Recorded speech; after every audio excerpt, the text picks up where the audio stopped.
Hey, what's up? It's Dominic D'Angelo. It's Rumor and Innuendo. It's a Thursday. Happy Thursday, everyone. I'm of AdFreeShows.com and Podcast Heat Wrestling, but I'm here with Mr. Robert Carpolis, WD Creative _ish. Robert, what a start already, huh? Damn it, Dom. I know I made you proud. Uh, Welcome. Hey, let's say hi to the folks who are joining us here today. E says, what's up? When the next RVD ep? So, Dom, when's the next RVD ep? Ooh. Well, that's coming up on Sunday is the plan. Robert, I don't know if I'm laggy or you're laggy, but we're having some tech issues here. Because, I don't know. This may not be just on my end. Not What's going on here, Dom? It's quite the start here today on the live stream. To chat, let us know what's going on here. Who's laggy right at this moment? Because I was having tech issues early on, starting off, even not by my own mistake. But well, that remains. Let's to be say seen. hi to Wrestling Old Head. Happy Thursday. Uh oh. As somebody let us know. Robert, I might exit and enter back in. I don't know what's going. You guys are good. So it says we're good. I can't hear Robert. I don't know what to tell you, I don't know Dom. what's going on. It's very laggy. Brilliant. I'm going to exit. By all I'll means. Come back in, Robert. Dom, you exit. Yes. I don't know what's happening. I don't know what that was. Just I'll be back. All right. He left me with no graphics, no logo, no nothing. So I just look like a lone individual sitting on a screen. Happy to be talking to you all here until Dom pops back on. This is my fault, I'm sure, in that I signed in on time, was ready to go. And he was ready. Oh, hey, Dom is back. Yes, I'm back. Dre Owen says Dom's got that Scott Chaplin internet. That's what this felt like here. This yes. This felt like a rib, bro. not the day to pull this. Tired, man. Oh man, I'm old and I'm tired, and I work with children. Two of those things are correct. I work with adults, so okay, good for you. Well, let's talk a little bit about that AEW Dynamite. Robert, did you know we have a new title coming to AEW? They need some. There's an underwhelming amount of them. Speaking of ribs, when they announced that there was a new title, and then when Montel Vontavious Porter kept calling it the wrong name, could not have been happier. My goodness. Kept calling it the international title. Yes. Wrestling Old Head says they're belts now. I guess because they can hold up your pants. Are they now in AEW? I guess in theory, yes. I suppose that's it. But, we're also trying to theorize what's going on in... Jeez. Is there still a lag, or are you just, talking over me in general? There's still a... No, there's still a huge lag. It was good for a little bit. Now it's back to being laggy. I don't. It's kind of described this entire My show. internet sucks. I might. Oh no! Jeez. It might not be meant to be today, Robert. We might not, because my internet's not working right, I guess.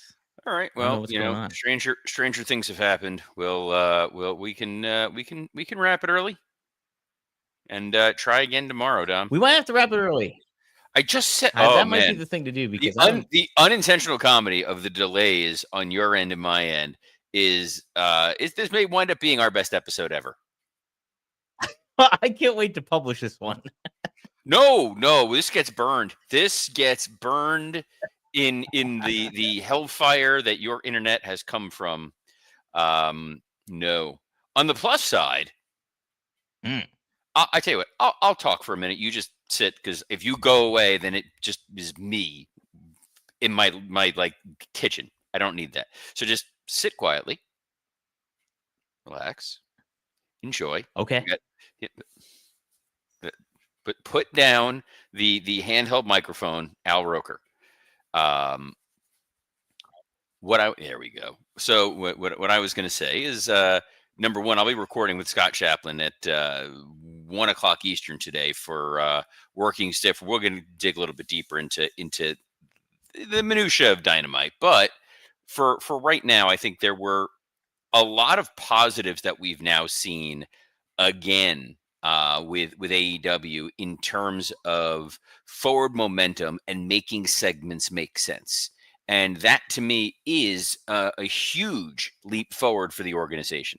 The fact that you look and not every segment is going to be a winner, not every segment is going to be a home run, but the number of segments that are happening for no reason whatsoever seems to have decreased significantly. I love that Dom is so close to the camera and reacting to things 30 seconds after I've said them. You guys can telegraph the exact moment when he registers what it is that we're saying. It's remarkable. It's like watching like monkeys at the zoo. But Dynamite last night. I've got the notes here. I'll kind of touch on some of the points. Tony Schiavone opening the show, talking about how they're launching the national title. Tony Schiavone and Tony Khan had announced that before, because yes, literally there is another belt in All Elite Wrestling. This brings out Samoa Joe, who wisely watched last week's program, even though he was there live, and was like, "Hey, Schiavone, kind of feels like you must have been in on what the hell happened. So I'm just going to show up here with the rest of the ops and murder you." And I like that because it stands to reason that, yeah, if Hangman Adam Page was doing a Tony Schiavone impression and you had Tony Schiavone's voice coming over the PA system, that Schiavone would have been in on it, and there should be some sort of consequence. And when you attack a beloved announcer, it's an easy way to generate heat. And no one is going to cheer Samoa Joe murdering Tony Schiavone except anyone who watched WCW from like 1999 until 2001. Or a lot of folks who worked with Tony Schiavone between 1999 and 2001. When I worked with him at a company whose name we will not ever say, absolute delight, even though he constantly called me Gator because he's a Georgia Bulldog fan. And, you know, people make mistakes in life. This brings out Hangman and then Hook and Eddie Kingston to make the save to set up the main event match that we knew was going to happen. Totally fine with all this. You tune in at the start of the show. We're dealing with consequences of what happened last week. It leads to a main event this week, which furthers going into Full Gear. Simple, direct storytelling. We then got Orange Cassidy versus Claudio Castagnoli. And I was going to say Dom and I are smart people, and then I realized neither one of us know how to sync up audio and internet.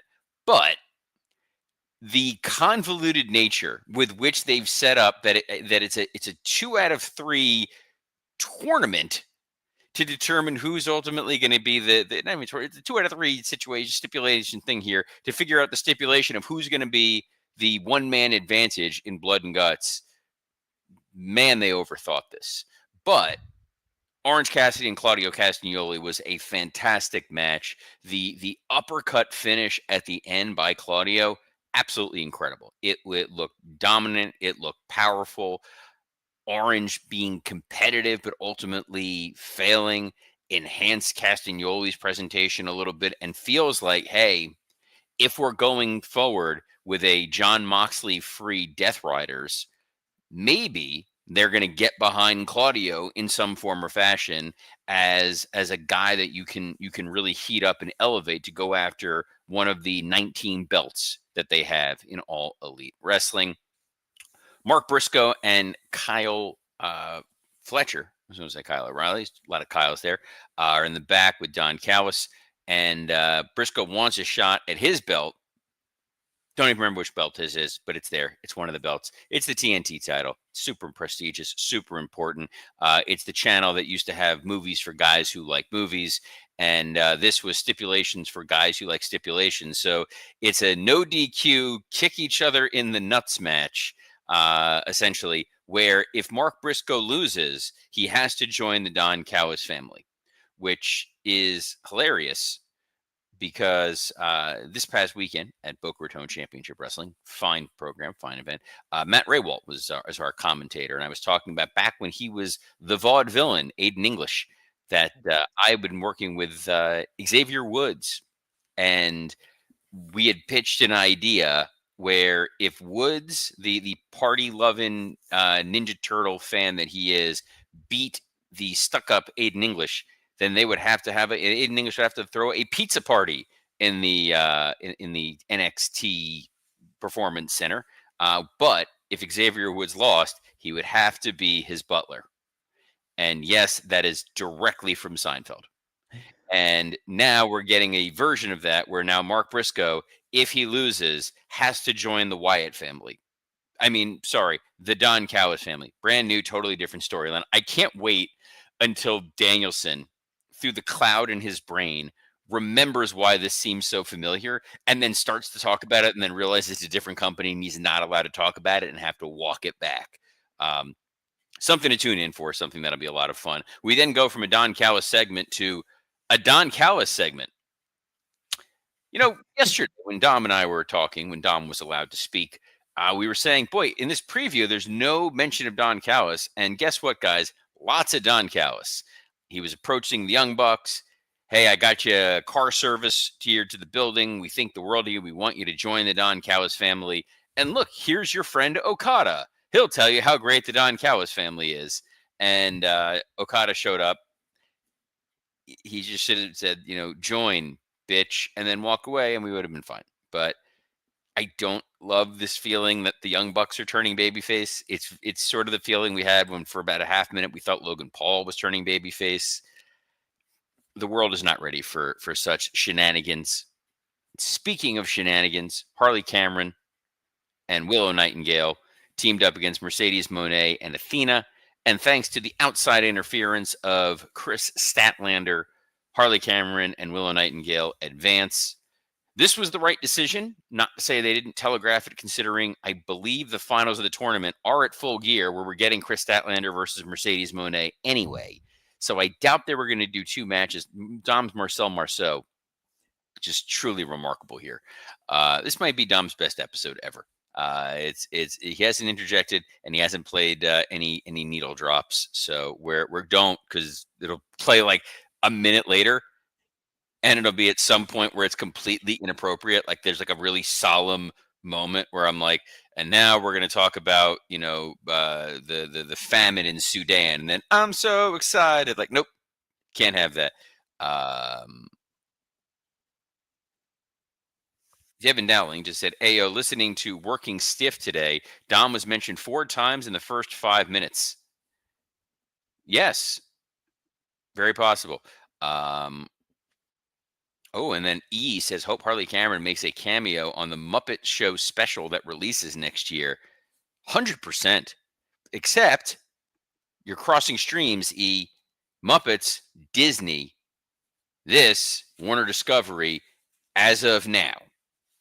By the end of today, Paramount might own them. Netflix might own them. Dom may be using all that that money from our sponsors to buy it. And speaking of our sponsors, and speaking of puppets, if you're using your meat puppet, yeah, I don't know. I don't like that. This is bad. But we're gonna do it anyway. Guys, enter the room dick first. Blue Chew isn't just a tablet, it's a cheat code for your crotch. Stronger, harder, longer lasting, like someone gave your downstairs a pep talk and a gym membership. Blue Chew is the original brand offering chewable tablets for better sex. Dom and I not aligned today with his laggy audio and his laggy internet. And if you don't want to be laggy in the bedroom, can we recommend our friends at Blue Chew? We have a special deal for our listeners. As always, get your first month of Blue Chew free. Just use promo code RUMOR at checkout. Pay $5 shipping. That's it. Join Blue Chew's mission to upgrade humanity one thrust at a time. Head to BlueChew.com for more details and important safety information. And we thank Blue Chew for sponsoring this episode of Rumor and Innuendo. Hurt Syndicate came out, and they were talking about the national title, or as MVP kept calling it, the international title. And I don't want to say that they buried the lead on how important this title was, but when he's like, this was held by such men as Paul Orndorff. And everybody had the same reaction Dom has right now, which is just, really? We're starting with Mr. Wonderful? Eventually, they got to Dusty held this title, and Jack Briscoe and Nikita Koloff. Sure. I I don't know why we just spent all this time unifying titles just to bring in another title. They teased, hey, what would happen if Shelton took on Lashley? Which don't threaten me with a good time. That'd be a lot of fun. But good news, Ricochet and the Demand came out now with capes. Keeps. They now have capes. Hey, I heard Dom. Hey, Are you finally back in normal? I don't know. Am I? Am I? We're lined up. I mean, you said capes, but you're also not on mic, so you sound very far away. 1 second. He's going to push something and break it. This is the most exciting part of this episode here. In your hat that looks like I don't even quite understand this hat. It's like It's this. a Jets hat. It's a what? It's a Jets hat. It's when they Oh, wear their upcoming uniforms. Their Gotham, whatever it is, Gotham City football uniforms. this is my fault for interrupting. But Gotham is full of spooky people like Darby Allin. Darby Allin took on Danny Garcia, and we said last week, boy, it'd be really weird to put Danny Garcia out there just to beat him again. Good Right. news, they put Danny Garcia out there and they just beat him again. They would rather get over Darby's utilization of the Scorpion Deathlock rather than let Danny Garcia get a tainted win, especially when you have Pac there and Yuta there, and Orange Cassidy was already sort of nullified earlier. Like the door was open Yeah. for Garcia to at least get the pin, and Garcia had already made a point of getting himself over by beating Bryan Danielson when it wasn't really fully earned. Would have made a lot of sense. I'm pretty sure he also beat that Chris Jericho fellow, but that doesn't really matter. Good news, this is going to go to a tiebreaker that's going to take place on Collision. And if you're watching Collision, rethink priorities. You're getting Roderick Strong versus John Moxley, though, Robert. I liked it better when you weren't talking. It's a better episode. FTR came out talking. They called out Brodito. Brodito, not there. Turns out they were locked in their dressing room. And FTR bullies Bandito's abuela. Mm-hmm. Bandito, I guess, escaped, and he comes out to save his abuela. And then we got a great moment in the back where Stokely is guarding the door, and Brody King busts his arm through the door and grabs Stokely. I have seen this happen in real life with Brody King. Brody King is unnaturally. Oh, he is unnaturally strong. We were filming pre-tapes with Brody and MJF. Mm-hmm. And Brody was supposed to slam MJF against the wall and threaten him. And he put him through the drywall. My goodness. And we were like, oh, we don't have budget for this. So we hung a poster over it. Wrestling is a lawless third world country. We got Mina Shirakawa versus Megan Bayne. Only one match needed to determine who was going to get the advantage here. And it was Megan Bayne. Mm-hmm. And totally fine. Made a lot of sense. You got everybody coming out after for the big brawl. Mercedes begging off because she's like, I ain't getting involved in any of this. Then Statlander attacks her. I like it. Made sense. Simple. Good utilization of the talent that's there. I'm fine with it. Main event, Ops versus Hangman Adam Page, Hook, and Eddie Kingston. And in the end, Hobbs made Hook tap out in the torture rack. Hook's got to be leaving this company, right? I don't know. What's going on? It's like he loses. He's the one to take the loss last week, and now he's taking another loss. And they're just not positioning him right. It just is a head scratcher. Yeah, I don't know, Robert. I don't like it though. I'm not a big fan. I get it. It's a 6-man. There's no shame in obviously him losing in that situation, losing to a guy like Hobbs. Right. No. Who, if he had some momentum behind him, this makes a lot of sense. It just felt like a very cold loss. Yeah. Yeah. I don't know. Kingston seemed a little lost out there too. It just felt really out of place. I was hoping that, we mentioned it yesterday, I was hoping that Kingston and Hook with Hangman would help Hangman out. But you're right. It just felt awkward and kind of weird. It didn't line up right. Like our audio today. Yeah, thank you for calling that back. I was just thinking, things are going well. You want to remind people how this show started. I do like Eddie Kingston's comment where someone asked him, hey, have things gotten better at AEW, and it was like, look, they still pay me, so I ain't gonna answer. Basically, right? You got to respect that. He was pretty forthright. He was. But he's a dude who usually doesn't hold his tongue. Mm-mm. And look, I'm not going to blame him. Why bite the hand that feeds you? And that's something that we do every time we talk about Conrad Thompson, who runs 2 of the locations where you can find us, because we, despite the way today's audio works, are still on a plethora of platforms every Monday through Friday at noon Eastern, including the WW Creative _ISH X account, the at Dominic D'Angelo X account, the at SE Scoops X account, and on YouTube on Rumor and Innuendo, Podcast Heat, and ad-free shows. Of all the episodes we have done, this was definitely one of them.